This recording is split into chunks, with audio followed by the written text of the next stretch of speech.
Hello everyone, today we talk about Manayan warfare. Manaya is a relatively overlooked polity, sometimes spelled also as Manaya, by the way. In Akkadian it was known as Manai, in biblical Hebrew as Minni, right? And it was an ancient realm located in what is today's northwestern Iran, south of the lake Urmia. This polity existing between the 10th and the 7th centuries BC, roughly, by the way, because as you understand from the time and the place, there wasn't such a particular stability nor also a great historical capacity to trace accurately this sort of state building. Its neighbors were Assyria and Urartu, that in fact, as we'll see now, would become its historical enemies. There were other many small buffer states around, among which Musasir and Sikirta, that reflected, of course, the sort of private aristocratic foundation of statehood. By these times, and especially in this era, it was sort of more feudal and savage than, of course, Mesopotamia, which already tells you more or less what this local warfare was really about, right? If you are familiar with Iranian warfare in a broader sense, you have an idea essentially of this more warlike equestrian culture, sending, in fact, war bands around in the richer Mesopotamia to raid and plunder, but just to, in fact, serve also some of the local powers with a deep intertwinement, not just with these cultures, but also with the actual steppes. Further north and east. We talked about Elam recently, so we'll come back seeing this sort of Iranian plateau and their story. Of course, the more developed areas from which these realms could be formed were the western ones. This is, generally speaking, a divide within Persia that would remain. In fact, historically, I made a video already distinguishing Western from Eastern Iranian warfare, also through the entire Middle Ages.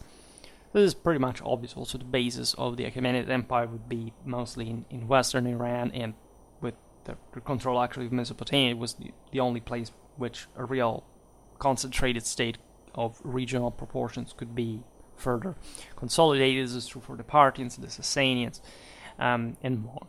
But here we are a bit before that. So who were the Manayans, first of all? Well, essentially, they were a Hurrian group with some Kassite mixture into it. There was no such thing like a real ethno-linguistic unity in the realm. Like other peoples of the Iranian plateau, the Manayans were at that point being subjected properly to an increasing Iranian, that is Indo-European penetration. So, of course, when I was talking about Iran, Persia here before, it was just from a geographical point of view at this time in history. And this is very important because, as you know, we made some videos about the origins of cavalry, and some of you was asking me just the other day about a bit more this period of transition from the Bronze to the Iron Age, and consequently also from the dominance of the chariot from the one of the horse, like of cavalry proper. Well, these were within the sedentary world, because the society, as we will see now, was fundamentally sedentary, was one of the most sensitive to this equestrian influence of the steppes.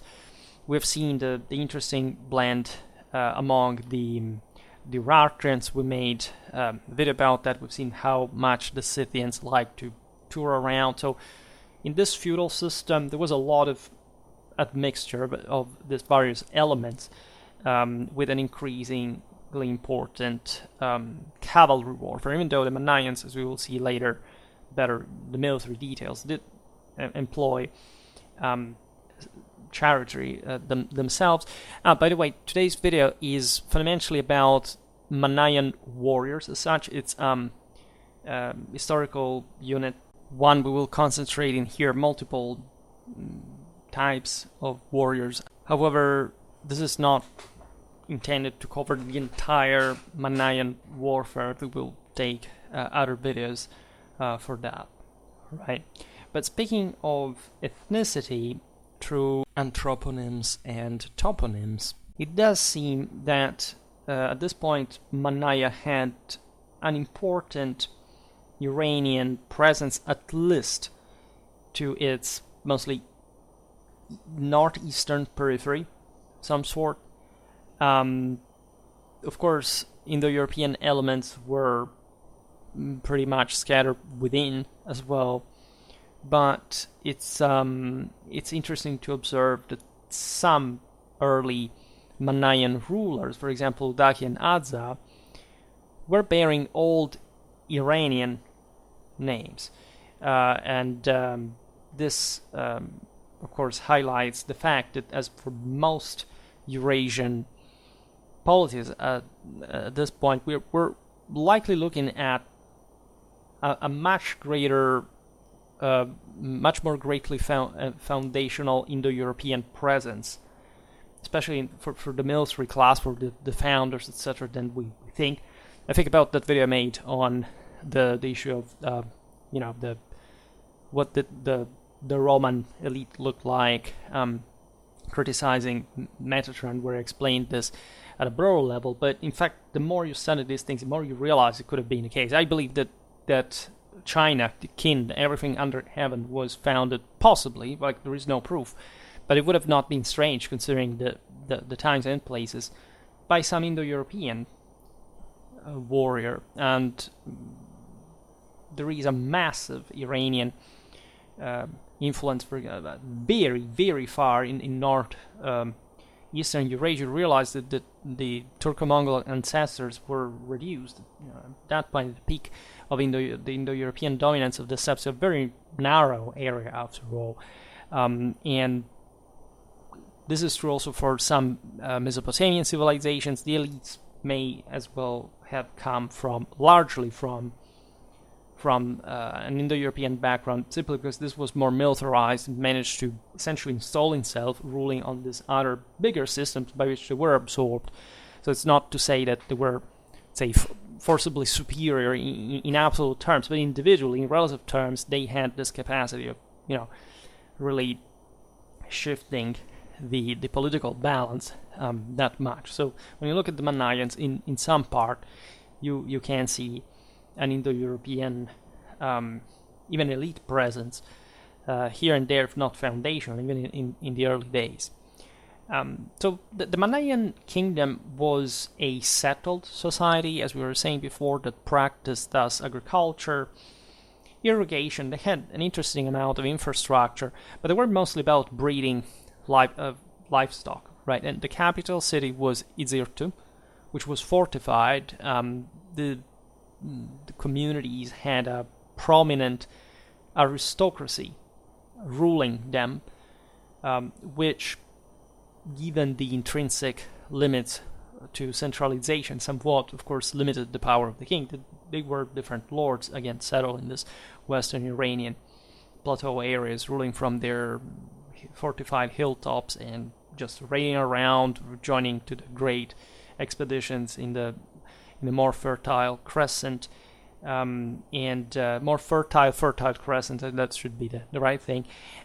So the military played, of course, a significant role in the prosperity, or even the existence, to core of this polity, in as much as it, in many ways, it did live cohesively around this raid. The region became, in itself, because of these incursions, a contested ground in turn between Urartu and Assyria, with Manaya seizing opportunities at time to enlarge its territory in the process. They were, for example, involved in conflicts with Assyria and Urartu, eventually suffering a crushing defeat.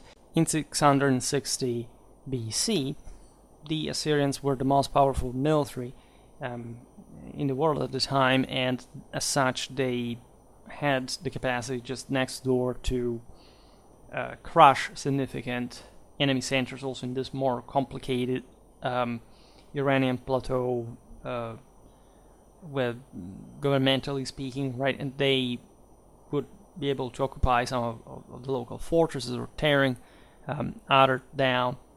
But the important thing being at this point, the Manayans facing further challenges because other peoples were, of course, attracted by their decadence, the Cimmerians and the Medes, right? The latter, of course, having to do with eventually the rise of the Achaemenid Empire. And in fact, Manaya falls under the control of Media sometime between 615 and 611 BC. All right. The main warfare was going on with, as we've seen, Assyria and Urartu.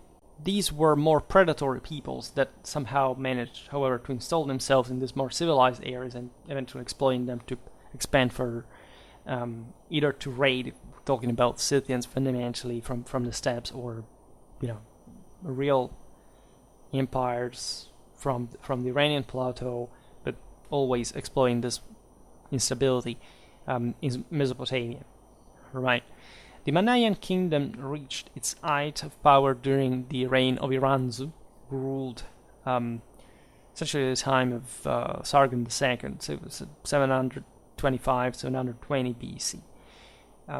And it was the latter that moved, the Sargon II of Assyria, that in 716 moved against Manaya and took Izirtu, stationing troops in Parsua, so marking the beginning, effectively, of the decline of Manaya, but also of this temporary rule, the Assyrian domination over the country.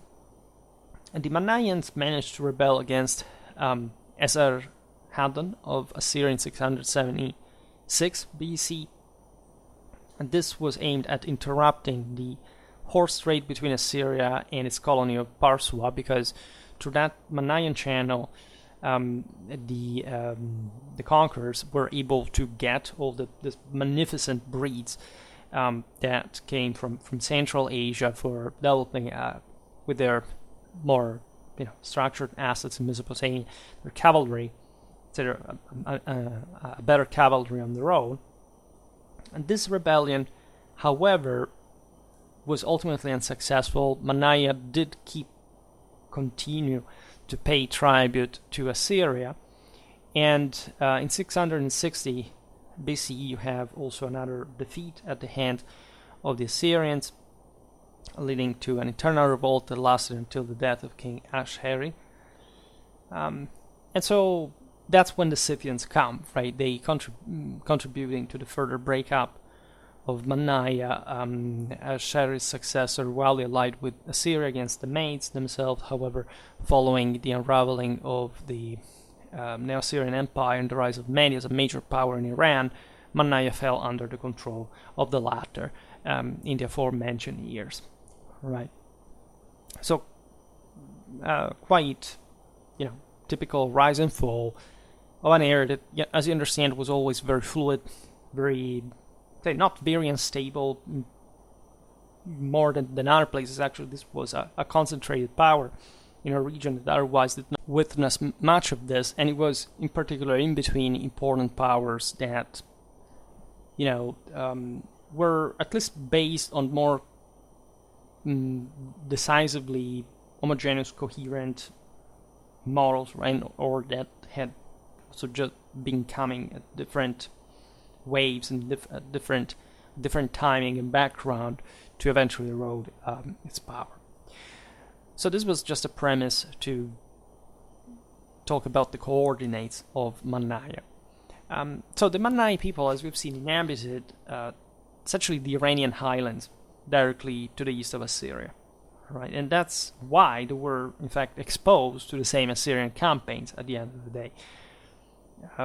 One of the greatest strategic advantages of Iran is that you can sort of, make them back down from more civilized directions, but you're hardly going to profit from chasing them into the Iranian plateau, right? This would have been the same for the Manayans if they had not just developed politically just on the outskirts of the same Iranian plateau, mostly because of their predatory interest towards the richer upper Mesopotamian areas.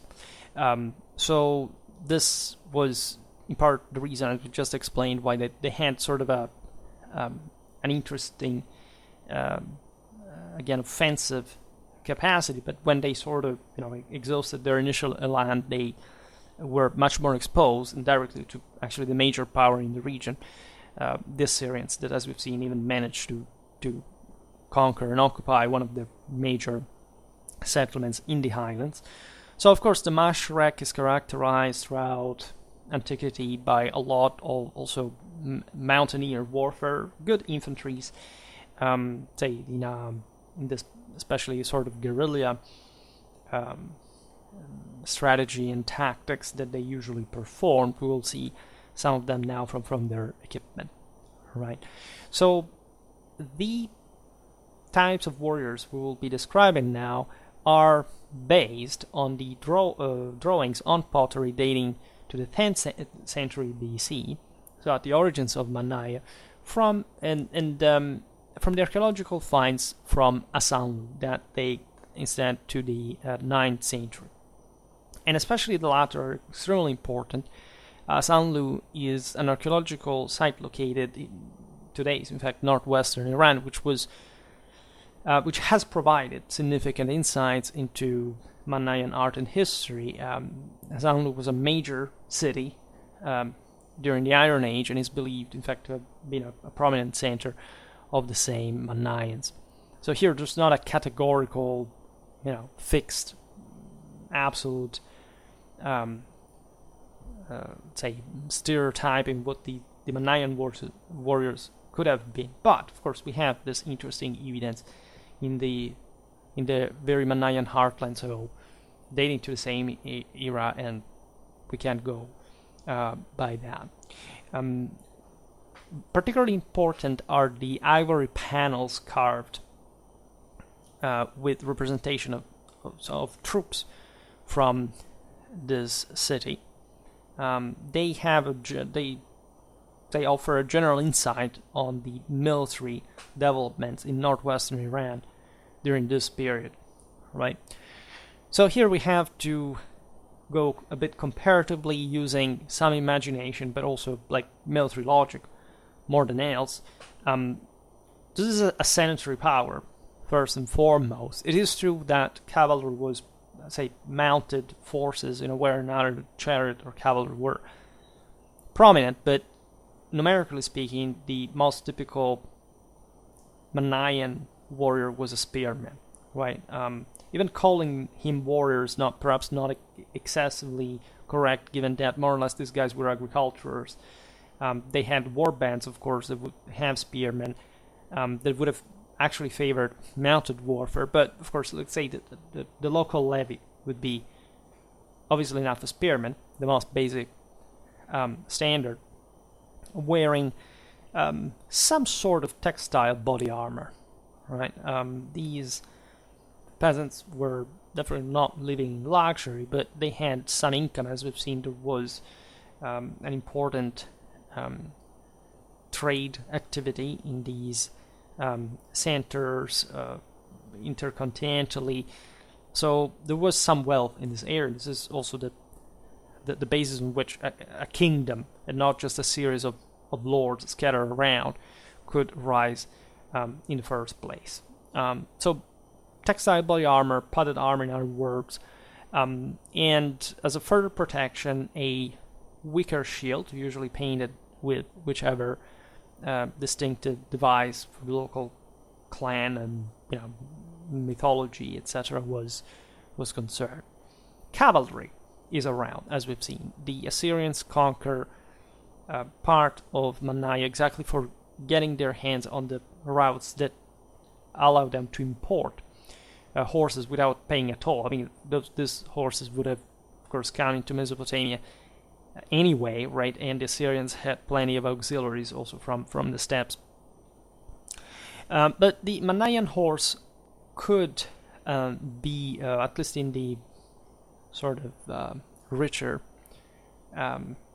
cases, decorated with, for example, a bead-colored necklace with a bell attached to it. This, as we know, is a very common device in the steppe because the bell is meant to ring the universal harmony and some sort of transcendental divine presence on the battlefield that rings and sort of allows the same riders to coordinate among one another on the basis of this divine spirit permeating them.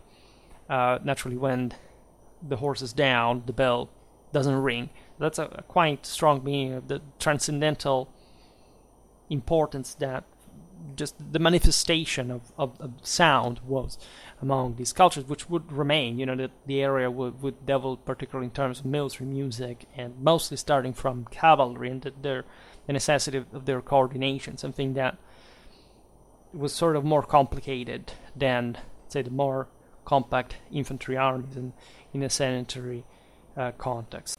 A protective metal frontlet would be some of the finest pieces of horse armor that you could afford. Naturally, protecting the head, just like for humans, was crucial to save the horse life in combat.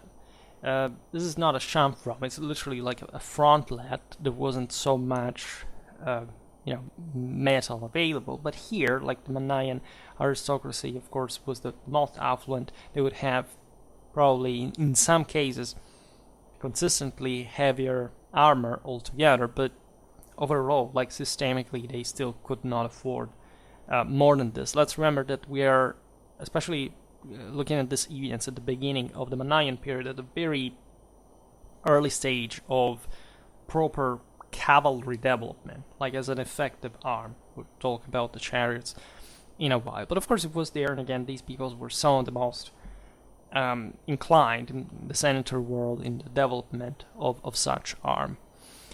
In terms of helmets types for the troops, naturally the wealthier ones in many ways, because this is valid for horse armor as much as the human one.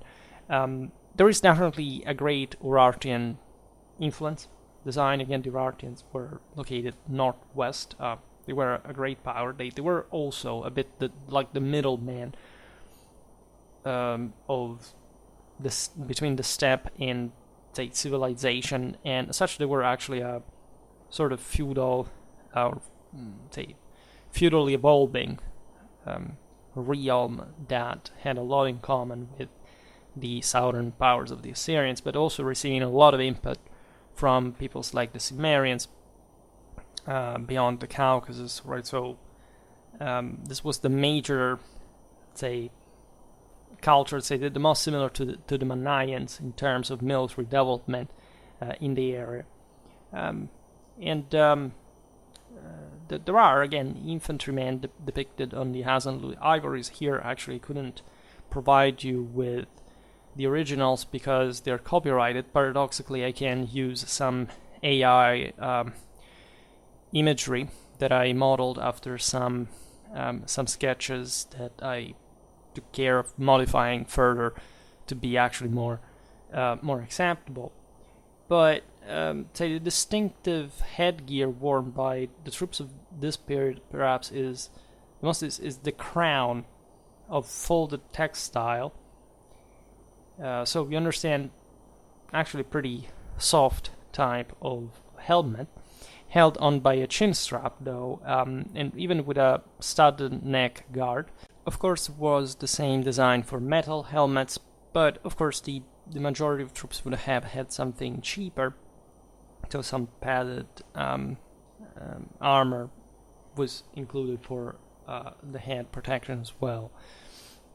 This crown of folded textile, by the way, is very similar to what would have become the later Persian tiara sort of helmet. In any case, metal Assyrian-style helmets, sometimes with separate ear flaps, were also worn. The Manayan elite was capable of importing this, of course, sometimes peacefully, sometimes literally stripping it from some Assyrian corpse, but it sort of would be obvious. Like, elites are more international in the first place. They're always seeking to be co-opted, and they tend to imitate the dominant power around, right? And again, all of this is pretty normal. Spears had socketed iron or bronze heads. As far as the sidearms, you could think naturally of swords, but also maces, small axes. This assortment is quite telling because wherever you find maces, axes, you know that there is some armor, some bludgeoning trauma to inflict, and in general, like side weapons for mountaineers that were skilled at being out there and in the wild, etc., were necessary just to kill people, to skin animals. Can think, of course, of small knives, etc. But again, the axe was also something importantly wieldable from horseback or even thrown, but prevalently like just for hand-to-hand combat in design.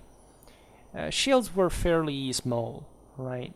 There wasn't at this point, especially among these sort of more the sort of wilder areas, the need for investing, or even the possibility, as we've seen, to invest in armor just to defend yourself. So you would think, well, so at least the shield should be larger. Well, no, you would invest mostly in speed, agility, in harassing the enemy. It's a declaration of military inferiority, but at the same time, it can work in this territory, especially if you're harassing an enemy that, again, is making a great strategical and logistical effort to enter these mountains and besieging your city, so you can carry out, hit and run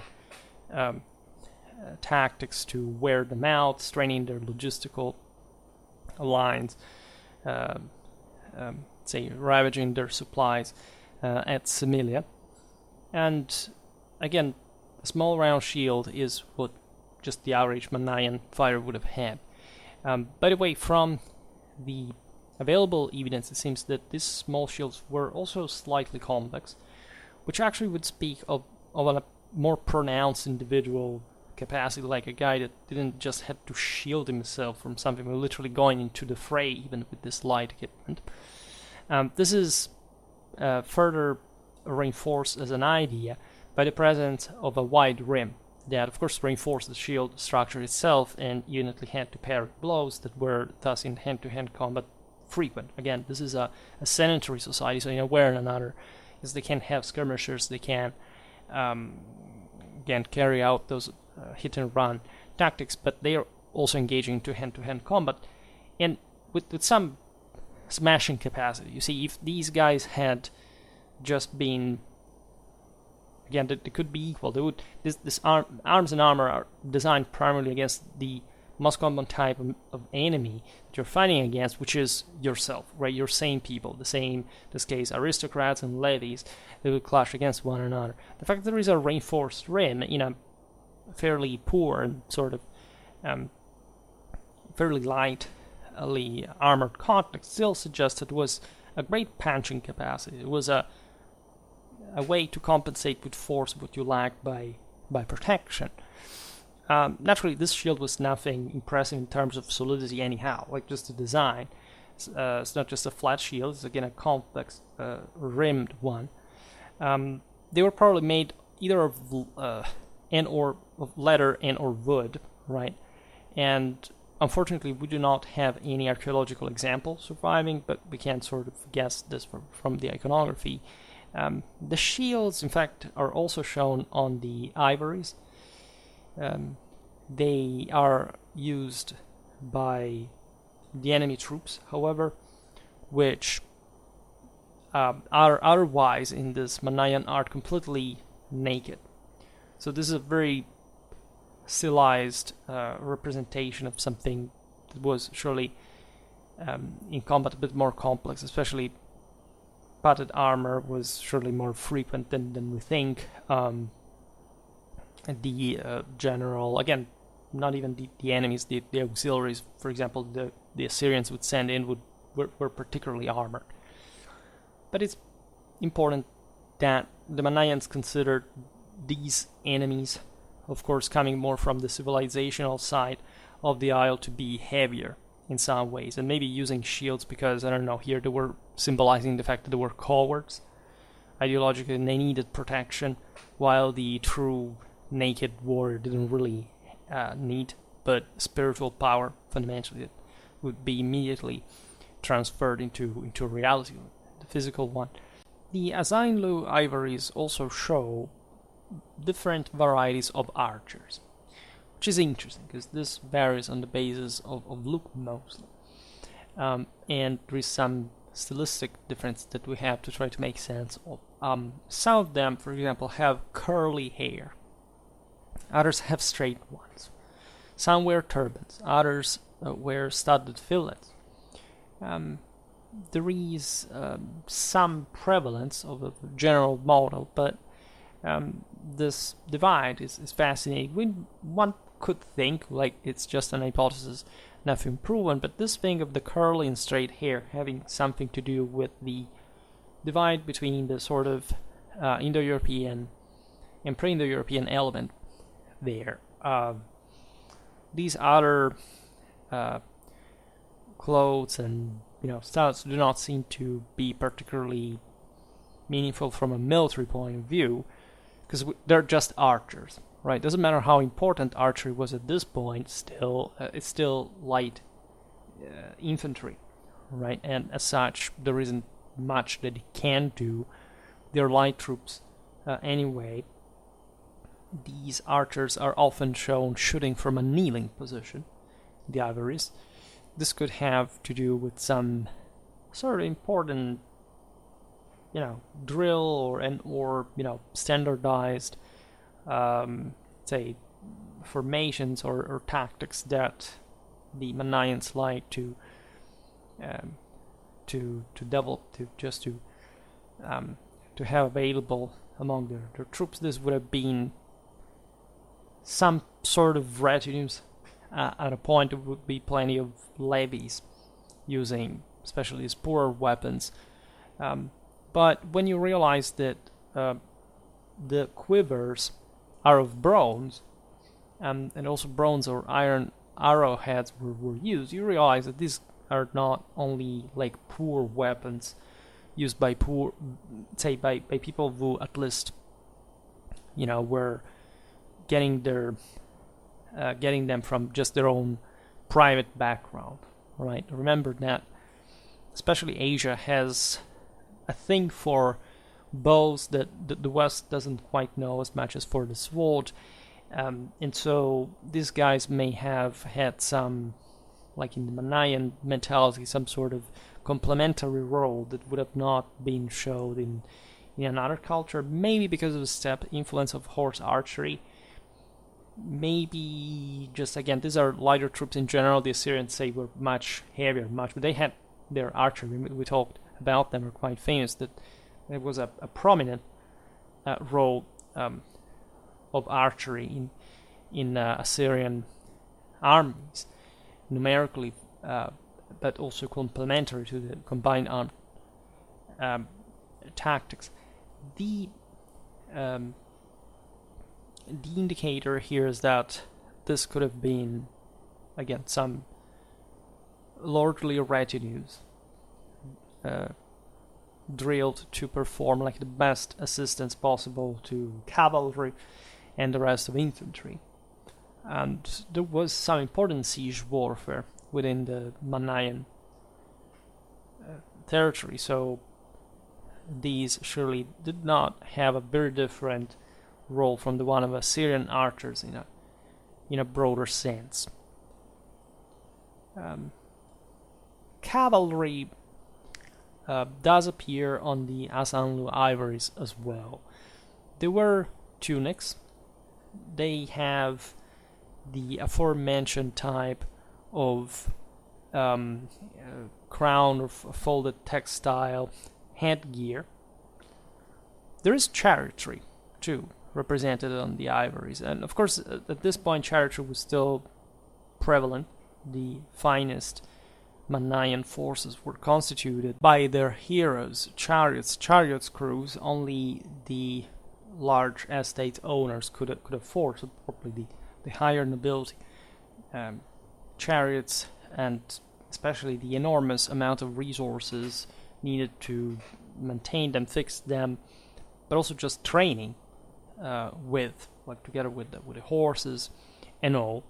The Manayan chariots seem to have been crewed by 2 men and drawn by 2 horses, which was a sort of lighter, rougher compromise compared to some. Also, their structure was sort of simpler. Consider again, we're talking about highlands here, plateaus. Like, they're not the best grounds to use chariots, but these guys were capable of carrying out stunts with them. Like, we know that from many cultures, just the broader effectiveness of their formation would be limited by the ground, the terrain. Otherwise, it would use them to great effect, but they were of this simpler development, and cavalry as a consequence was more developed just to support them instead, and so gradually supplanting chariotry on the longer run. Crews and chariots cabs are not clearly reconstructible. The cab has a box-like profile. It was just pretty much the norm. It was wider at the top than the bottom, which suggests again that the need of balance was such that you had to you needed more movement, like say on the upper body, but you had all to be concentrated on a narrower platform, so that the chariot would not unbalance too much. It could be brought on more difficult terrain. Again, it's not optimal, but the purpose is evidently that one. Important is not to unbalance yourself. It can still happen if you lean too much on the at the wider end, but that's the level of, again, prowess that these crews, their cooperation needed to have. The wheels have 6 spokes. The axle is fixed beneath the center of the cab. So solid build, right? A compact one, again, that fits the more broken terrain of western Iran. You find a knob at the rear that could be technically a shield boss. You know that shields were sometimes used to close the chariot cab in the rear, but it could have been structural as well. We just don't know. You needed to jump out quickly, mounting. The chariot is what the hero was supposed to do in combat, among the other things, being unloaded in melee, killing a bunch of enemies, hopefully the enemy leader, and then being picked by these crews that were carrying out sort of suicide missions after all, this was the excitement of the whole thing. Naturally, this could be carried out to some extent in this sort of heroic warfare, in which naturally there was never just the hero or the single combat, but of course armies were not immense, especially among these Manayan aristocrats. You can imagine all the sort of mafia wars between a fortress and another, like all these various lords entrenched in their sort of grim fortresses, and they're always spying each other with hatred and lust of glorious blood, so that's one reason why maybe say in chariot warfare that was also about the broader, not just the individual chariots as always, because heroic warfare strictly meant never really actually existed, but first it was a collective tactic to perform, a formation to maintain, and so on. So the idea is that you had to jump out of the chariot, which you could easily do in many ways, but from the rear would be better, and rather than closing it, in order to add some protection during combat, because they could throw you javelins from the rear, whatever, you would have a shield that was just removable, right? Otherwise, we do know there were some chariots with some structural protection, fixed one, but again, there was no full standardization. We just base ourselves on this sort of primitive artistic representations, and again, I will make probably hundreds of videos about single chariot types, etc., but you can trace the evolution, but it's never quite the only type that exist.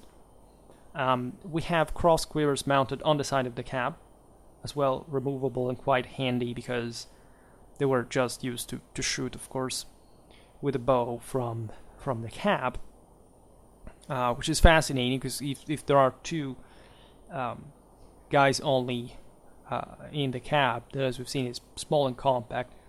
Of course, one drives, the other shoots, other than just also throwing javelins or, using lances, swords, axes, as we've seen, and all sort of weapons.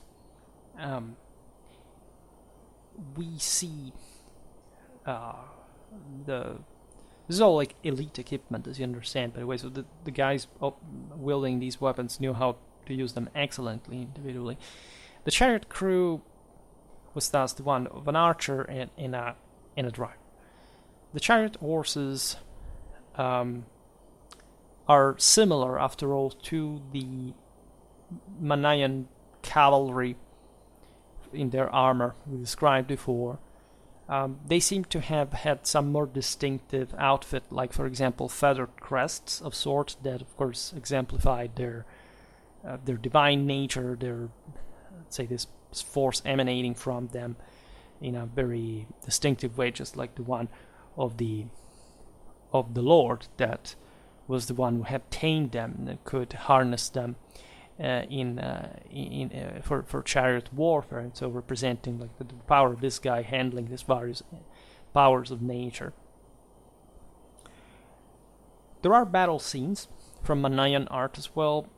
We see groups of chariots, horsemen, and archers operating together. This is also a very interesting info because it sort of downplays the role of heavy infantry. Right, we see in one case 2 ranks of 3 cavalry operating in line, which also suggests this, again, increased mounted capacity, cooperating with the chariots. The idea is that for this predatory war bands, the heavy infantry was at times a hindrance, like the would-be ways these guys could move in battle, in combat. We have no idea, for example, how many mounted archers really existed. They would have preferably dismounted, but in general, how did they move as a pack? Of course, it was heavy infantry. There were armies just like the ones of other peoples, aside from these different proportions. But again, the fact that chariots, cavalry, and archers are dominant, not just the heavy infantry, speaks of a very, in part even unbalanced society. Again, single guys who attract a bit like the scum of the earth to go raiding and plundering. So the archer representing a bit this lesser element of the story, not counting too much on the people as a whole. This does make sense if you think about the Manayans affirming themselves also politically on some populations pre-existing locally, as mostly as a military elite of some sort that thus mostly exploits the peasant resources just to eventually fuel this mounted element and using it to rob the neighboring countries and then coming back home. There would always be some foot component in this army, so it's not to say that they all traveled mounted or whatever. This was not the case. But again, more hit-and-run tactics, something more predatory. These war bands retreating in their fortresses and just having to defend from them. For example, not needing major open field heavy. If you look at Iranian warfare in general, you never have hyper-strong infantry. Historically, you just have mostly a feudal society with this important archery aspect, because it arrived from the steppe as well, like in this cases. And so mostly the militarized peasantry. I'm approximating, of course, there were heavy infantry is also some important relevance, but it's not like here the Assyrian in Mesopotamia, for example, that this, the fabulously rich militias from the Mesopotamian cities compared to basically anybody around, that however would suffer of the raids of these guys. So as we've seen, the Cimmerians and the Medes interfering in Manaya, the time was shattered by the Assyrian blows. Well, you can think those same guys having been there as mercenaries, accompanying the Manayan lords in their raids, and eventually contributing, as we've seen, to their demise as well. So it's really nothing strange. It's what you would fully expect from a context like this.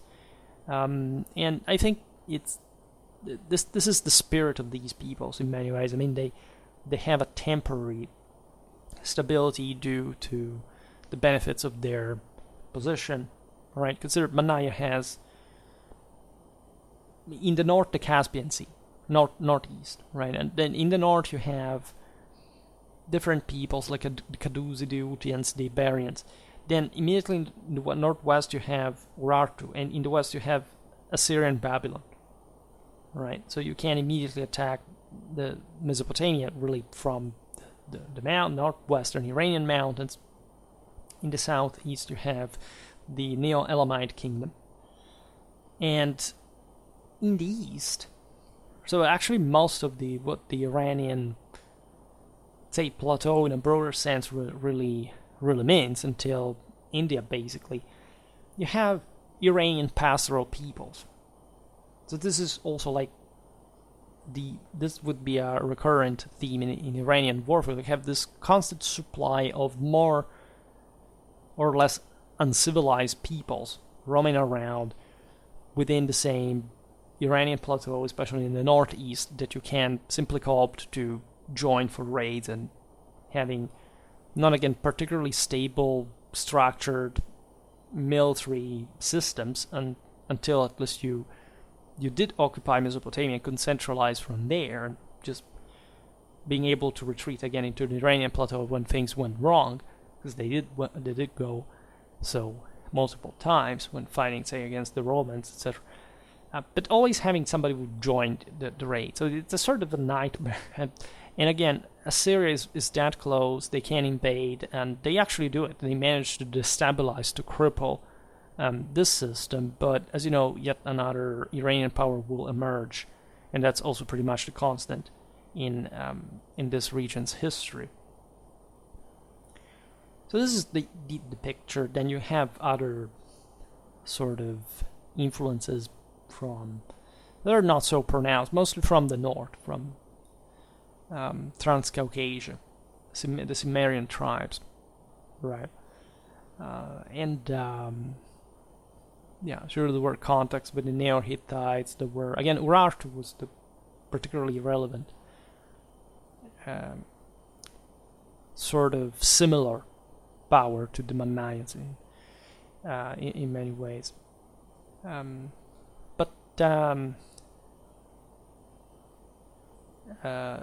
said Manayans, by the way. You can say, I think it's Manayans, that is to say Manai. Right, I prefer saying it that way, because technically it's Manaya if you want to say, but I say it the hard classical Latin way, like Manayan, which is also witnessed, as we've seen in the early languages, in Akkadian, for example. So I stick to that. It's completely correct, right? And so we will keep talking a bit about this Iranian warfare. Again, we don't venture too often, or in Bronze Age warfare, not too much into Asian warfare, but it's always there. So we just go more slowly, but it's interesting to be completing these at some different points in history, right? For today, however, I stop it here. I just hope that you enjoyed this video. If you did, please share it. Otherwise, leave a like or subscribe to my channel if you're interested in my upcoming content. As always, I thank you heartily for listening to me. I wish you a nice time and see you next time. Bye.